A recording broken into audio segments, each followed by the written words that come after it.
누가복음 13장 1절입니다. 그때 마침 두어 사람이 와서 빌라도가 어떤 갈릴리 사람의 피를 그들의 제물에 섞은 일로 예수께 아뢰니. 일종의 그 당시 그 뉴스, 하나는 일종의 정치적 그런 이유로 인해 가지고 그 학살을 당한, 피해를 당한 그런 갈릴리 사람들, 그 갈릴리 사람이 죽임을 당했고, 빌라도에 의해서 죽임을 당했고, 또 심지어 그 피를 제물에 섞는 이런 참 끔찍한 일을 이렇게 당한 그 사건이 있었고요. 이건 이제 그 일종의 사마리아 지역에서 그런 일이 있었고, 유대 지역에서는요, 4절 보니까요, 또 실로암에서 망대가 무너져 치어 죽어. 망대, 이게 일종의 적이 오는 거를 이렇게 보는 그런 망대인데요. 그런 망대가 무너지는 바람에 거기에 밑에 있던 사람들이 18명이나 죽는, 예루살렘에 거한, 실로암은 뭐 가깝잖아요. 예루살렘에 거한 그 사람들보다, 모든 사람보다 죄가 더 있는 줄 아느냐. 그러니까 예루살렘 지역에서는, 유다 지역에서는 실로암 망대가 무너지는 그 사건으로 해서 18명이 죽는, 오늘날로 따지게 되면 얼마 전에 그 요번에 지진 난 데가 어디죠? 어디죠? 요번에서 지금 콜롬비아, 집사님 콜롬비아인가요? 콜롬비아가 전에 거고, 최근에 난 게 어디지? 베네수엘라. 그래서 지금 대략 한 300명 이상 지금 죽고, 뭐 한 400명 정도 실종이 됐다. 지금 그런 뉴스가 있는데요. 다 그런 겁니다. 그러니까 어떤 사람은 이렇게 죽는단 말이에요. 사고로 죽고, 아니면 뭐 정치적 핍박에 의해서 이렇게 죽기도 하고 죽는단 말이에요. 일종의 그런 사건 사고로 인한 그 죽음. 그러니까 이 세상에서 일어나는 그런 일종의 무슨 것이 자연 재난이든 아니면 무슨 사고든 간에 인간이 죽잖아요. 죽는 것은 죄에 대한 일종의 결과입니다. 그런 비참한 일은 그 죄에 대한 결과거든요. 그러니까 이 세상에서 모든 일어나는 일은 일종의 죄로 인한 그 일종의 하나님의 심판. 그러니까 모든 사람이 다 거기에 포함이 되는 거죠. 근데 문제는 뭐냐면, 이런 일이 일어날 때 그 사람들은 더 악해서, 갈릴리에서 해받은 사람은 더 악해서, 또 실로암 망대에서 죽은 18명은 예루살렘 사람들보다 더 죄가 많아서 이렇게 생각하기 쉽다는 거예요. 그리고 또 그렇게 생각을 한다는 거죠. 그거에 대해서 이제 주님께서 이제 그렇게 생각하지 마라. 너희들의 그런 잘못된 생각을 너희는 버리고, 이런 사건 사고 자연재해 이런 걸 통해서 너희도 경각심을 가져야 된다. 이제 그것을 이야기를 하는 겁니다. 제일 첫 번째로 주님께서 이것을 통해서 이야기하시는 것은 뭐냐면요, 재난을 당한 사람들이 다른 사람들보다 반드시 더 악한 것은 아니다. 그것을 우리에게 이야기하고 있습니다. 그러니까 사건 사고로 살아있는 사람보다 먼저 갔다 해가지고 그 사람들이 살아있는 우리보다 더 악하기 때문에 그런 것이 아니다. 그런 생각 자체를 버려야 된다. 이것을 이야기하고 있습니다. 근데 그렇지 않잖아요. 제가 가끔씩 그 일종의 좀 장난치려고, 그 장난을 좀 받아줄 수 있는 사람들한테만 하는데요. 무슨 일이 있었다 그렇게 하게 되면 집사람이 무슨 일이 있었어요? 그러면 회개하라고. 회개하라고. 근데 사실은 본인도 회개해야 되죠. 뭘 누구로 회개하라고 그래. 그 사람이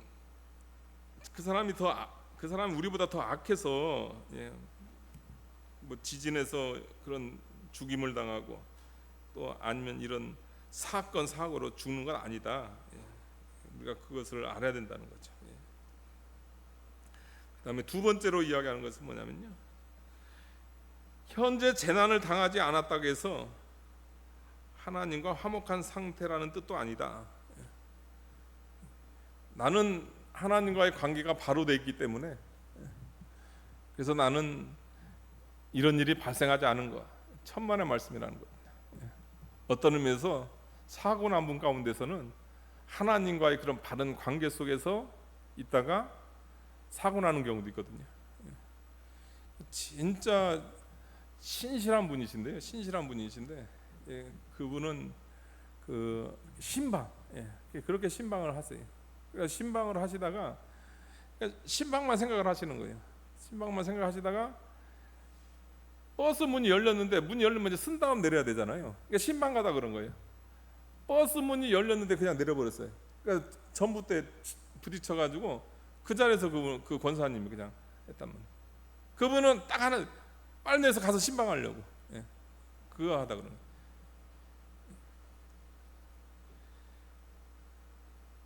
내가 현재 재난 당하지 않았다고 내가 하나님과 화목한 상태에 있는 것도 아니다. 또 그 사람들은, 재난 당한 사람들은 하나님과의 그 화목 관계가 끊어져서 그런 불행한 일 당한 거 아니다. 그런 생각 자체를 버리고 그런 일, 재난 당한 것을 보면서 나는 과연 하나님과 화목한 상태에 있는가, 우리 자신을 돌아봐야 되지. 또 내가 괜찮은 줄 알고 그런 마음가짐을 갖지 말라, 이제 이렇게 이야기를 하는 거죠. 세 번째로 이야기하시는 것은 뭐냐면요, 하나님의 심판은 모든 사람에게 마땅하다. 우리 주님께서 말씀하시잖아요.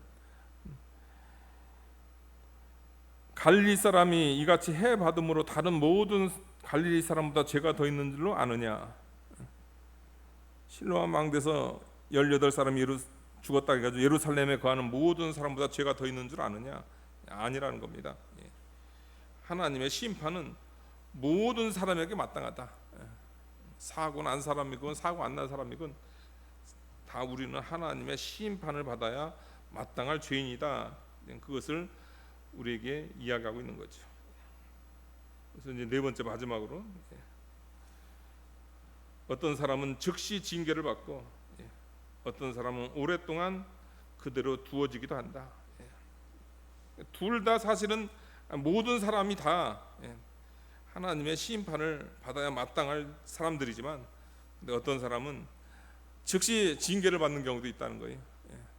그 반면에 어떤 사람들은 오랫동안 그 사람을 그대로 두는 경우도 있다. 그러니까 죄를 졌는데도 그대로 둔다는 거예요.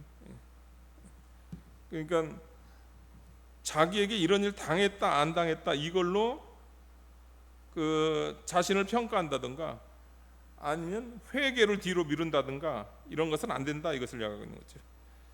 하나님께서 이 말씀을 통해서 우리에게 말씀하시는 것은, 이 지금 두 사건을 통해서 우리에게 말씀하시는 것은 뭐냐면 회개가 긴급하다. 그러니까 지금에 회개해야 된다는 거예요. 여러분, 지금 회개해야 되고, 그 다음에 사건 사고 날 때마다 마음에 저 사람들은 도대체 뭔 잘못을 했길래, 그게 아니고 내가 저 자리에서 죽어도 마땅한 죄인이다. 그런 마음을 가지고 긴급하게 회개해야 된다.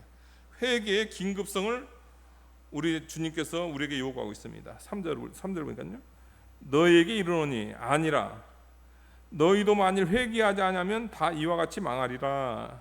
이와 같이 망하리라. 5절도 마찬가지고요. 너희에게 이르노니 아니라 너희도 만일 회개하지 않으면 다 이와 같이 망하리라. 그러니까 유일한 방법은 회개하는 것밖에 없습니다.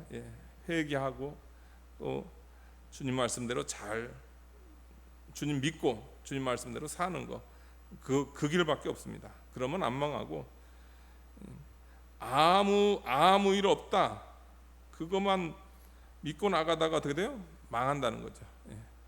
그러면서 이제 이 내용을 가지고 이제 주님께서 이제 비유를 이제 드는 겁니다. 6절 보니까요, 이에 비유로 말씀하시되 한 사람이 포도원에 무화과 나무를 심은 것이 있더니 와서 그 열매를 구하였으나 얻지 못한지라. 포도원지에게 이르되 내가 3년을 와서 이 무화과 나무에서 열매를 구하되 얻지 못하니 찍어버리리라. 어찌하여 땅만 버리겠느냐. 대답하여 이르되 주인이여 금년에도 그대로 두소서. 내가 두루 파고 거름을 줄이니 이후에 만일 열매를 열면 좋거니와 그렇지 않으면 찍어버리소서. 비유로 말씀하시지만 사실 여기는 여러분들 예수님께서 이 땅에 이스라엘 땅, 무화과 나무는 여러분들 이스라엘 땅, 포도원 하나님의 교회, 무화과 나무는 이스라엘을 상징하는 겁니다. 주님께서 와가지고 3년 동안, 여러분 그냥 일반 선지자가 아니고 그리스도가 왔습니다. 그리스도가 오셔가지고 그렇게 했는데도 열매를 맺지 않아요. 하나님께서 그냥 당장 다 그냥 예수님 당시 그 이스라엘을 다 심판하시어도 뭐 그들이 할 말이 없는데요. 근데 우리 예수님께서 하나님께 부탁을 해가지고 금년에도 그대로 두셔서 내가 두루 파고 거름을 주고 우리 주님께서 말씀과 성령으로 역사를 해가지고 다시 한번 기회를 주시면은 열매를 맺도록 하겠습니다. 한번 기회를 주십시오. 이렇게 이야기하는 거죠. 여기서 이야기하는 것은 뭐냐면 하나님의 인내를 이야기하는 겁니다. 하나님께서 참으시는 것을 이야기하는 거거든요. 근데 하나님의 참으심인데요, 이 참으심이 계속되는 것이 아니다. 이것을 우리가 알아야 됩니다. 9절에 이후에 만일 열매가 열면 좋거니와, 그러니까 회개하고 열매를 맺어야 돼요. 열매가 열리면 좋거니와 그렇지 아니하면 찍어버리소서. 그렇지 않으면 찍어버리소서. 그러니까 역사적으로 따지게 되면 이제 이스라엘 같은 경우에는 우리 주님께서 그 공생의 사역을 통해서 우리 3년 동안 우리 주님께서 그 복음의 열매를 뿌리시고요. 그 다음에 이제 거기서 많은 열매, 신약 시대 그 열매가 있었지만 그러나 대부분의 유대인들이 어떻게 됐습니까? 유대인들이 예수님을 안 믿었거든요. 안 믿었단 말이에요. 그러니까 그 회개하지 않는, 그러니까 예수님을 영접해가지고 복음을 믿은 사람들 어떻게 하냐면 오직 성령이 너희에게 임하시면 예루살렘과 유대와 사마리아 땅까지 이르러 내 증인이 되어가지고요. 예수님 믿은 다음에 자발적으로도 흩어지고 주님께서 인위적으로 흩어버리셨어요.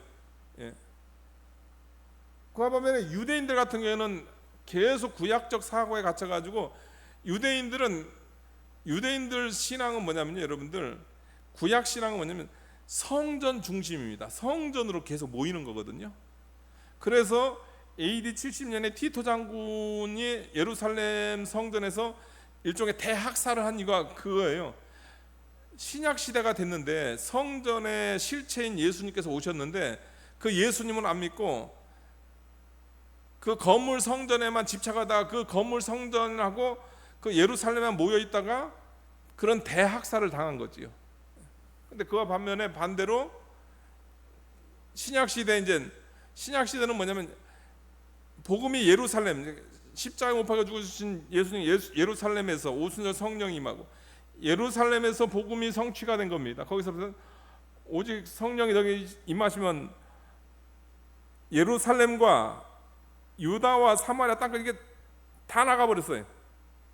믿는 사람들이 다 나갔다는 거예요. 예루살렘에 모여있지 않고 나가버렸다는 거예요. 유대인이 내쫓아서 나갔고, 그 다음에 하나님이 흩어서 나갔고, 또 개인적으로 복음 전파하려고 나갔고, 그래가지고요 AD 70년에 죽을 때 기독교인들은 피해가 없어요. 주님의 경고를 미리 듣고선 예루살렘 안으로 들어가지도 않았거든요. 그 반면에 구약적 그 사고에 있었던 사람, 다시 말해서 하나님의 그 오래 참으심을 무시하고 회개하지 않고 끝까지 열매 맺지 않았던 그 사람들 같은 경우에는 찍어버리소서 마침내 그렇게 심판을 당했다, 이것을 이야기하고 있습니다. 여러분, 우리 하나님은 하루가 천년같이 천년이 하루같이 참으시는 하나님이세요. 그 참으시는 하나님이신데 그 참으심의 그 한계가 있다, 이것을 알아야 됩니다. 하나님께 계속 참는 게 아니에요, 여러분들. 그러니까 문제는 뭐냐면은 아까 위에 있는 사람들도 다른 사람은 죽었는데 나는 안 죽었으니까 괜찮겠거니 하면서 회개를 안 했다는 거예요. 예. 여기 예루살렘 사람들도 마찬가지죠. 예. 지금 그 에스겔 사는데 에스겔서에 그게 뭐냐면요, 여러분들 1차 바벨론 포로로 잡혀갔어요. 1차 바벨론 포로로 잡혀갔어요. 지금 자기 동포들이 1차 바벨론 포로로 잡혀갔어요. 근데 그 나머지 있는 사람들이 어떻게 하냐면 예레미야가 그랬거든요. 너희들도 같이 포로로 잡혀가라. 너희 이거 여기 있으면 여기서 어차피 다 망한다 했단 말이에요. 근데 그들이 생각 그 몇십 년 동안 몇십 년밖에 안 남았거든. 그 몇십 년 동안 하는 생각이 뭐냐면요. 포로로 잡혀간 그들을 얻으면서 일종의 그 포로로 잡혀간 존재들을 불쌍히 여기는 게 아니고 그들에 대해서 비난을 하는 거예요. 그러면서 자기들은 예루살렘에서 아직까지 머물러 있다, 그 자부심에 있었어요. 그러다가 어떻게 되면 거기서 이제 그 가장 비참하게 1차 그 예루살렘 성전이 파괴될 때 가장 비참하게 죽습니다. AD 70년에도 마찬가지 가장 비참하게 죽는 거거든요.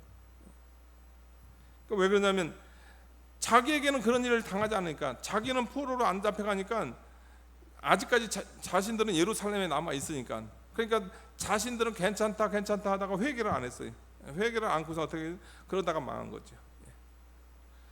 그러니까 여러분들 우리도 마찬가지예요. 여러분들 우리가 형제들이 뭐 건강이 약해져 가지고 제가 얘기한 대로 아이고 저 형제는 저 자매는 뭔 죄를 져 가지고 저렇게 건강이 약해졌나, 회개하라고. 그게 지금 그거 할 때가 아니라는 거죠. 예. 우리의 부패성은 그렇게 생각을 한다는 겁니다. 근데 그게 아니고 주님께서 이야기하는 것은 뭐냐면 지금 하나님께서 참고 계신다. 너도 똑같은 건데 지금 하나님께서 참고 계시니까 이 참으심이 오래 안 간다. 그러니까 너도 회개하는데 좀 있다가 아니다. 회개 즉시 해야 된다. 즉시 해야 내가 거기서 그와 같은 일에 있어서 내가 하나님의 긍휼을, 하나님의 은혜를 받을 수 있는 거지. 그런 회개의 긴급성이라든가 하나님의 오래 참으심을 너희가 남용하게 되면은 너에게도 똑같은 그런 하나님의 그 심판이 기다리고 있다. 그것을 이야기하고 있습니다. 오늘 말씀의 그 결론,